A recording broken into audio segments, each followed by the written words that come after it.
Here are pieces from the anthology. I dedicate this one, well, I dedicate all these to my family, my parents, who would take us whether we wanted to go or not.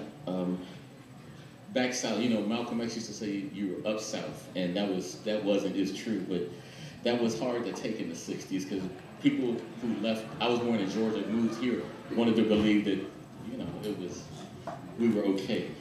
And the fallout don't really see borders. So this piece is called Driving South.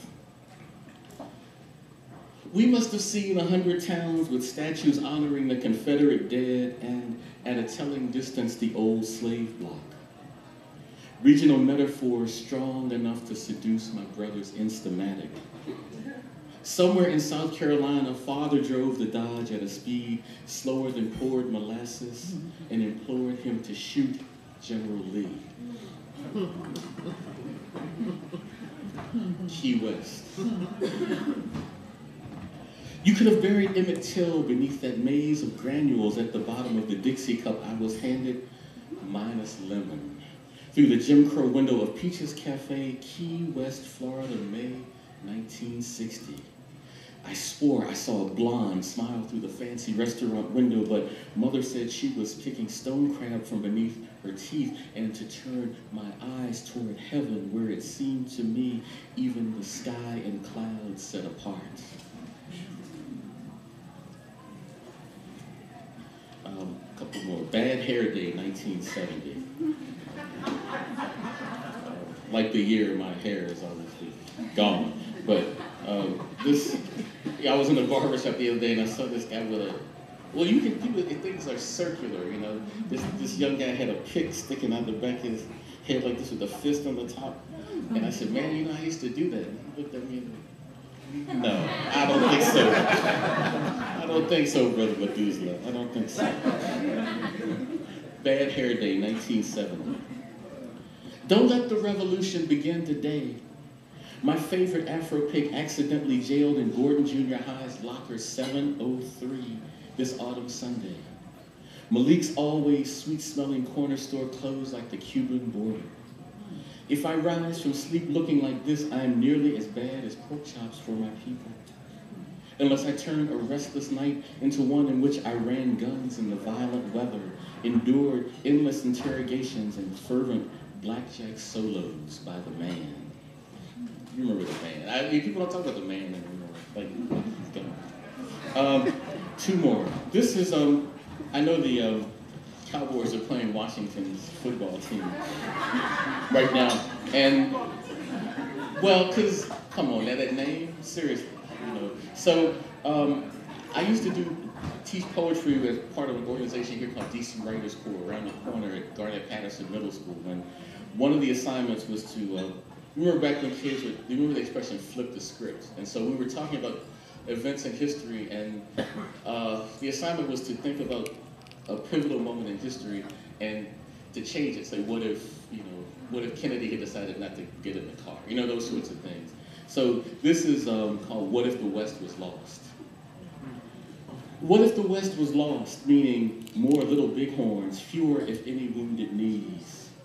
If proud, pale Western expansion had been halted like rush hour traffic on 395, perhaps there would be Chippewa in Chippewa Falls, or it might be called Caucasian Falls, pale-faced city, South Dakota. And how about the Washington White Boys take the field?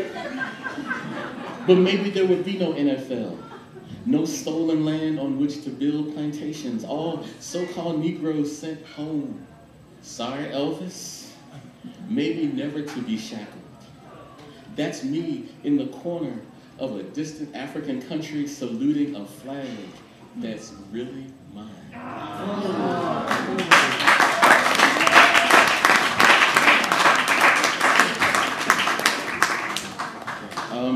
This is the last piece, and I really, again, it's an honor to be here, and I think, you know, I teach more than I write these days, and one of the things I always try to tell students is to not run away from the things that kind of nag you, you know, kind of tap you on the shoulder and stand in your face and say, time for you to talk about me or to sit down and see where I'm going. And this is one of my big fears, and I think it's pretty self-explanatory because I'm getting older, and one day we'll all be in that urn on the mantelpiece or wherever we go. So it's untitled, and this is a young poem. Maybe not a young poet, but a young poem. My so-called friends uncorked the finest cheap wine, crossed continental smoke the moment I took my, quote, bookish, angst-ridden black ass home to further ponder the planet's fate. Something tells me they, and it's always the proverbial they, are at it again, waiting for death to shut my shy blue frenzy down so that they, after checking to make sure my heart is stopped like a red line train, can commence or take part, finally take part in the revolution. And I don't mean lighting candles, wearing Che Guevara shirts, promising to work within the system, but the real thing. They, and now I have sat frustrated, waiting for the so-called left to get off its dialectic. Then I sadly changed the opening lines of Street Fighting Man to, everywhere I hear the sound of flip-flops in the streets, boy. They, and now I live for the day I could sing the Internationale with a go-go beat behind me. Bookish, ox-ridden old black ass storming the proverbial Bastille, baby. But they left me out again. So I beg you to do me a favor. Take my fucking ashes off the mantelpiece, pour them in a slumlord's eye. Thank you.